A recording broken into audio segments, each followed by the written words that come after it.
हमारी कहानी जवानी की आग पार्ट 3 में आपने पढ़ा था। मैं, राजेश, जमाल और रेशमा पिकनिक मनाने एक हिल स्टेशन पहुंच गए थे। उसके आगे क्या हुआ ये जानने के लिए हमारी कहानी जवानी की आग पार्ट 4 में पढ़ते हैं। उसके बाद मैं सो गई। मुझे नींद नहीं आ रही थी क्योंकि मुझे बार बार जमाल की याद आ रही थी, पर कर भी क्या सकती थी। डायरेक्ट जमाल के पास जा भी तो नहीं सकती थी, इसलिए मैंने चुपचाप सो जाना ही बेहतर समझा। दूसरे दिन सुबह हम सब फ्रेश होकर घूमने निकल गए। मैं पूरी कोशिश कर रही थी कि मैं जमाल के साथ रहूं, पर रेशमा साथ में थी इसलिए ऐसा संभव नहीं हो पा रहा था। राजेश की हाल भी कुछ ऐसी ही थी। मैंने राजेश को इशारा किया, उसने मौका पाकर जमाल को कुछ तो समझाया। फिर हम सब एक साथ आगे की तरफ बढ़ने लगे। सुंदर वृक्ष और झाड़ियों से भरे पहाड़ और उस पर से गिरते झरनों ने मन को मोह लिया। ऐसे सुंदर दृश्य को देखकर मेरे मन का उन्माद चरम सीमा पर आने लगा। एक बार तो मेरा मन किया कि मैं यही जमाल से लिपट जाऊं और लोक लज्जा की सारी हदें पार कर दूं, पर चाहकर भी मैं ऐसा कर नहीं सकी क्योंकि आसपास हमारी ही तरह और लोग भी थे। मैं पूरी तरह से तड़प कर रह गई। अंदर ही अंदर जवानी की आग धधक रही थी। मैं बेचैन हो गई। मैंने तभी फैसला कर लिया था कि आज रात में जमाल के साथ अपनी ये आग बुझाकर ही रहूंगी। फिर मैं सबके साथ अनचाहे भाव से किसी तरह से दिन बिताई और शाम होते ही हम सब रेस्टोरेंट वापस आ गए। रेस्टोरेंट वापस आकर हम सब अपने अपने कमरे में फ्रेश हुए, फिर रात का डिनर किया और अपने अपने कमरे में वापस आ गए। मुझे चैन नहीं मिल रहा था। मैं जमाल से मिलना चाहती थी, पर कैसे मिलूं यही सोच रही थी। फिर कुछ सोचने के बाद मैंने रेशमा से कहा, रेशमा, मैं भाई से मिलकर आती हूँ। रेशमा ने कहा, ठीक है, पर जल्दी आना। मैंने हाँ में अपना सिर हिलाया और कमरे से बाहर निकल गई। मैंने देखा कि राजेश भी अपने कमरे के बाहर ही खड़ा था, जैसे वो मेरा ही इंतजार कर रहा हो। फिर मैं राजेश के पास पहुंचकर राजेश से पूछा, क्या हुआ? राजेश बोला, मैंने जमाल से बात की पर वो मानने को तैयार नहीं है, तुम कोशिश करके देख लो। फिर राजेश ने मुझसे पूछा, मेरा क्या हुआ? मैंने कहा, रेशमा भी तैयार नहीं है, तुम जाओ और खुद पटा कर देखो, पर जबरदस्ती मत करना। हम अपने घर में नहीं, होटल में हैं। राजेश ने कहा, ठीक है। इसके बाद मैं जमाल के पास चली गई। राजेश रेशमा के पास चला गया।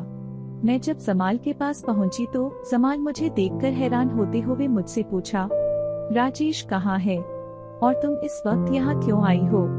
जमाल की बातें सुनकर मैंने कहा, यार तुम इतना सवाल क्यों करते हो? मैं क्या चुड़ैल लगती हूँ, डरते हो मुझसे? मैं यहाँ तुमसे मिलने आई हूँ और तुम हो कि बस राजेश को ढूंढ रहे हो। मैं क्या अच्छी नहीं लगती तुम्हें?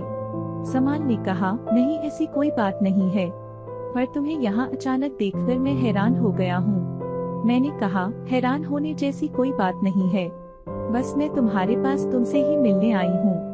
जमाल ने पूछा, पर क्यों मिलने आई हो? राजेश को पता चलेगा तो वो क्या सोचेगा हमारे बारे में? जमाल ने कहा, देखो सीमा, राजेश से मेरी बहुत अच्छी दोस्ती है। मैं नहीं चाहता कि तुम्हारी वजह से हमारी दोस्ती में दरार आए। जमाल की बातें सुनकर मैंने तुरंत कहा, तुम्हारे दोस्त ने ही मुझे यहाँ भेजा है। जमाल, मैं सामने से तुम्हें ऑफर कर रही हूँ और तुम हो कि संस्कारों में घिरे हो। इतना कहकर मैं जमाल से लिपट गई। जमाल मुझे अपने से दूर करने का भरपूर प्रयास कर रहा था, पर मुझे अपने से दूर करने में असफल रहा। फिर मैंने जमाल के साथ फोर्ट प्ले खेलना शुरू कर दिया। फिर क्या जमाल भी एक आम इंसान ही था? उसके भी अरमान जाग उठे। फिर तो जमाल और मैं पूरी तरह से खुल गए।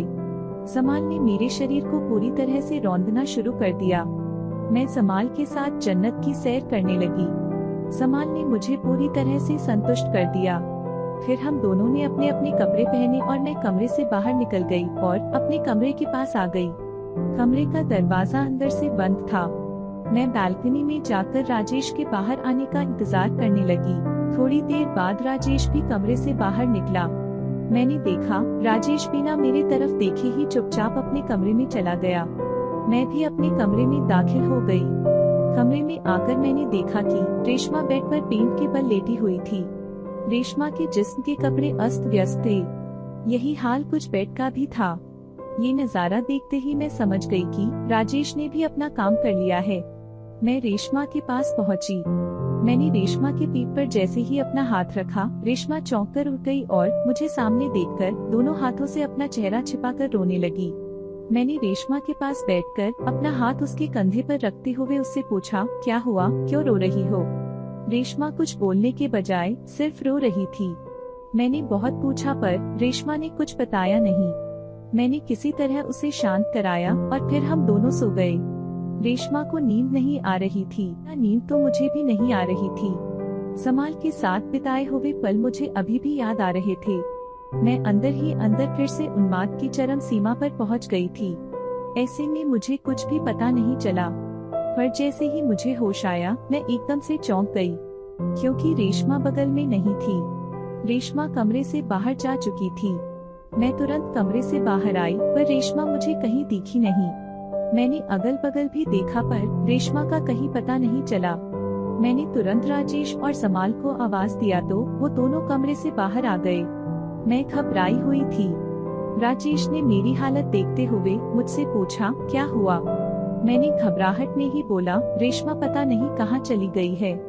मैंने सब जगह देखा लिया है, रेशमा कहीं नहीं है। दोनों ने एक साथ कहा, क्या? राजेश ने कहा, नहीं यार, वो यहीं कहीं होगी। चलो चलकर देखते हैं। फिर हम तीनों एक साथ रेशमा को खोजने के लिए निकल पड़े। हमने होटल में भी कई लोगों से पूछा पर किसी से कोई जानकारी नहीं मिली। थक हार कर हम वापस आ गए। हमें चिंता होने लगी। कल सुबह ही हमें वापस जाना था, पर रेशमा अभी कहीं गई। मैं रेशमा की माँ को क्या जवाब दूंगी, ये सोचकर मेरा दिल बैठा जा रहा था। मैं क्या करूं, मेरा दिमाग काम नहीं कर रहा था। राजेश ने कहा, देखो अभी चलकर सो जाते हैं, कल सुबह ही रेशमा को ढूंढने निकलेंगे। राजेश की बात सुनकर मैंने कहा, नहीं भाई, हमें रेशमा को अभी ढूंढना होगा। सुबह तक अगर रेशमा को कुछ हो गया तो मैं रेशमा की माँ को क्या जवाब दूंगी? राजेश ने कहा, देखो सीमा, मेरी बात समझने की कोशिश करो। यदि अभी हम रेशमा को खोजने निकले तो होटल के पूरे स्टाफ को पता चल जाएगा, यहाँ तक कि होटल के मैनेजर और मालिक को भी पता चल जाएगा। फिर हम बेवजह ही किसी मुसीबत में फंस जाएंगे। मैंने कहा, भाई, हम बेवजह किसी मुसीबत में नहीं फंसेंगे। हम सबके मुसीबत में फंसने की वजह है रेशमा के साथ तुम्हारी जबरदस्ती। मैंने तुमसे कहा था रेशमा के साथ जबरदस्ती मत करना, पर तुमने मेरी बात नहीं मानी। मैंने रेशमा की हालत को देखा था, वो रो रही थी। रेशमा जरूर कुछ तो गलत करने वाली है। हमें उसे बचाना होगा भाई, हमें उसे बचाना होगा। ये कहते कहते मैं रो पड़ी। बेड के नीचे ही बैठकर रोते रोते मैं कब सो गई मुझे पता ही नहीं चला। चिड़ियों के चहचहाने की आवाज ने मेरी नींद को भंग किया। मैंने देखा सवेरा हो चुका था। राजेश और समाल अभी भी बेड पर सो रहे थे। मैंने जल्दी से उन दोनों को जगाया और रेशमा को ढूंढने के लिए कहा। फिर वो दोनों भी उठे और फिर हम तीनों जल्दी से तैयार होकर रेशमा को ढूंढने के लिए होटल से बाहर निकल गए।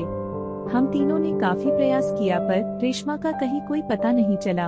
प्रिय पाठकों, आखिर रेशमा कहाँ चली गई, क्यों चली गई, ये हम आपको बताएंगे अपनी इस कहानी के अगले भाग में। तब तक के लिए हमारी ये कहानी पढ़ने के लिए आप सभी का दिल से धन्यवाद।